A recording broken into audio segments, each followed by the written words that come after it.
Minister, appreciate you taking some time for us here today as we head into September 30th. What do you think the National Day for Truth and Reconciliation should mean to all Canadians? Well, yeah, thank you for having me.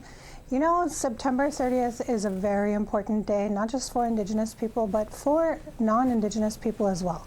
I think it's a period of time where you have the opportunity to reflect.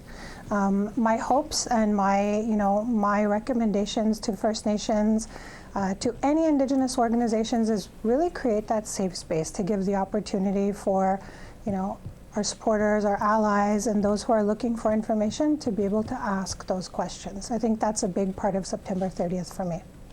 We're coming up on the 10th anniversary of the TRC's final report, and there are some indications that reconciliation has stalled, or maybe that this government has moved beyond that.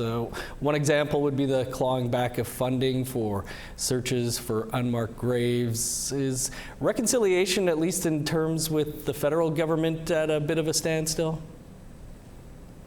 I don't know. I think for me, I'm working with the Prime Minister, who's probably made one of the boldest statements on reconciliation by having an Indigenous Minister of Indigenous Services Canada. And for me, that is really that first step into where I think we're going with reconciliation, with it shifting into the next space, the action behind reconciliation. That's what I'm looking for. Yes, there's a long period of time, where we had the recommendations from TRC. They are complete up to a certain percentage, but it's an ongoing work. I don't think that reconciliation is on a timeline. It takes the time that it needs for it to be done appropriately. Right. Moving on to another issue that certainly falls under reconciliation, though. In August, the Canadian Human Rights Tribunal ordered Ottawa to get back to the table to negotiate a national agreement on long-term reform for First Nations child welfare. But the government's now legally challenging that order. How come? For me, truth and reconciliation speaks to trying to ensure that whatever work I bring forward as a minister speaks to the truth of the reality of First Nations, what they're looking for, reconciling, ensuring that what I bring forward really aligns with the needs of the community. I spent all summer doing engagements, speaking to First Nations leadership, really hearing from them what their expectations were from that next step. I think this file is probably one of the more challenging ones on my desk. We've seen it advance, we've seen it step back, we've seen it go onto a new path. For me, I really want to be sure that whatever decision I bring forward as a minister aligns with what I've heard from leadership. That means that it takes the time that it takes to be able to really have the proper process in place in responding to the needs of First Nations children. Whatever we decide and how we decide, we have to ensure that everybody around the table responds to the responsibilities that we have for First Nations children, not just for a short period of time, for the integrity of what those terms of agreements are. So for me, I'm trying to create the space to really respond to that. There is, a process that was applied for in court. We're looking to see what the tribunal is going to respond in terms of the questions that we're asking to clarify.